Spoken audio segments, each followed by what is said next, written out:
Amnesia: The Dark Descent changed the face of horror games 13 years ago, and 2020's Amnesia Rebirth seemed to bring the story seeds it planted to a bone-chilling and climactic final bloom. So Amnesia: The Bunker, a smaller and more self-contained chapter, has its work cut out for it in getting me excited about this frightening franchise again.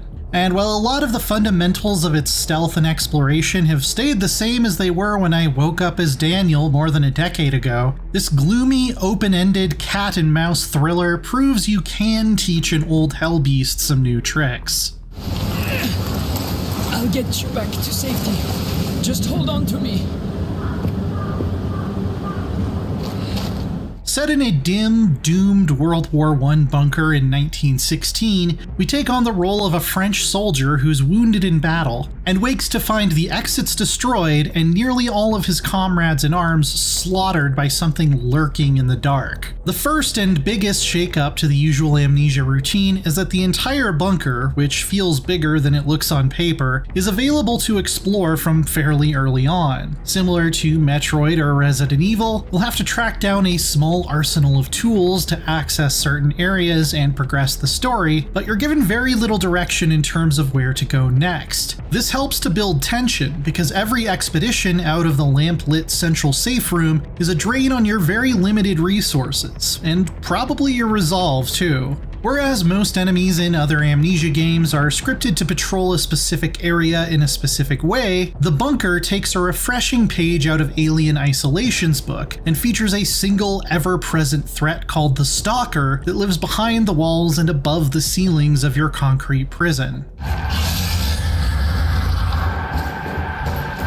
It's attracted to noise, which can be anything from running to firing off a weapon to using your hand-cranked flashlight. The fact that its behavior is somewhat unpredictable dials up the dread and adds some much-needed dynamism. And you'll know when you've gotten its attention by scraping and growling that use effective sound design to further fuel your paranoia.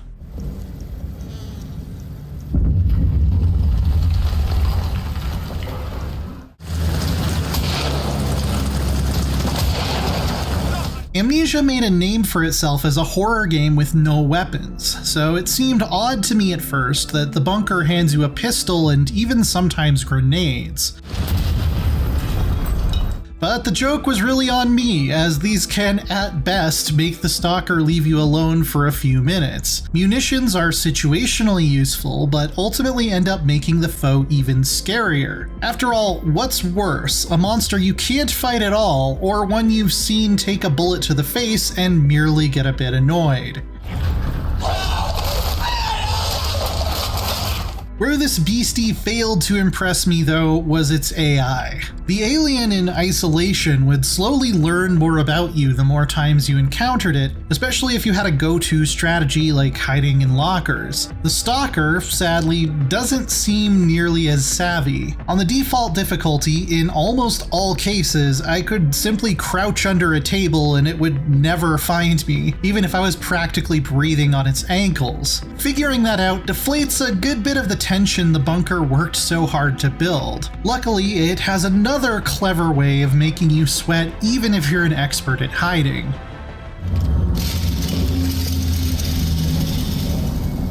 See, the whole bunker is powered by a central generator that guzzles down fuel like a thirsty elephant, and there's only so many refills available on the whole map. You can explore without the lights on, but it's very bad. The stalker is free to roam the halls in the darkness, whereas it would normally stay in its tunnels until it detects you. Worse, your only reusable source of light is that stupid flashlight that makes a bunch of noise and alerts it to your position.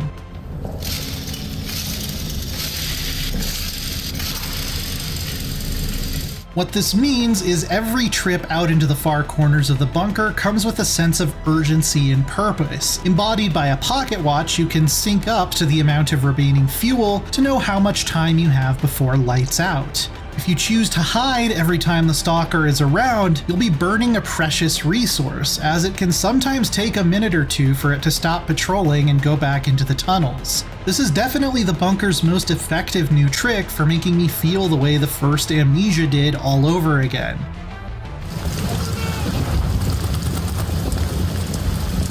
The story is a relatively simple one, especially compared to the interdimensional cosmic nightmare that was Rebirth. A timeline of events slowly comes into focus, as you find notes written by the various enlisted men and officers who once called this box a home away from home. There is a fairly clever twist toward the end that managed to subvert my expectations as an Amnesia veteran. Whereas the past games have largely been about remembering and coming to terms with your character's sins, that's merely a prelude to what the bunker actually has in store. There are certainly some little peeks into the larger Amnesia universe, but I found it refreshing how much smaller and more self-contained this tale is. If you did play Rebirth, you'll be rewarded by understanding the context behind some of the weirder stuff that shows up. And if you didn't, you'll get to be surprised and perplexed by these moments in a way I wasn't. Then you should probably go play Rebirth so you can understand what was actually going on. I found the ending itself extremely predictable though. If you think about what you're doing throughout the bunker for even a second, I imagine most people will be aware of what escape would actually mean this whole time. But it is still effective, reminding us that we as humans can create horrors far worse than any writer's most eldritch imaginings, and knowing where it's going certainly doesn't spoil the journey. As a final little twist, a lot of stuff in the bunker, including the monster's behavior, locker codes, and the location of some key items, are semi-randomized on every playthrough.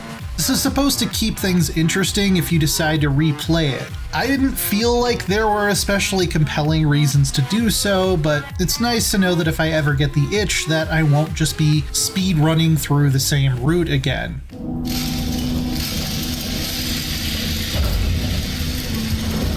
A first playthrough ran me about 8 hours by Steam's count, but only around 5 by the in-game clock, which no doubt has something to do with how many times I had to tab out to look at funny animal videos to get my stress under control.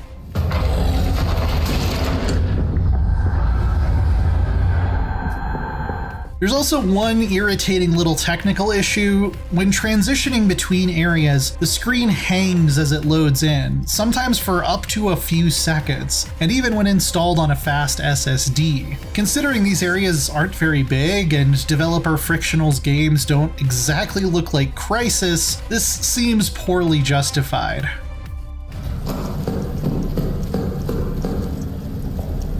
I can't say Amnesia is still a groundbreaking horror franchise like it was at the beginning. The larger story it was building has already been played out with Rebirth, but Amnesia: The Bunker proves that smaller anthology-style episodes within its universe can still bring the tension and scares. And Frictional's bag of tricks is far from exhausted when it comes to getting our hearts pounding and making us carefully consider how to use the limited tools available to us. It's not an unmissable experience, but as an Amnesia fan, it definitely sated my appetite for some gut-churning horror and moody, bleak storytelling.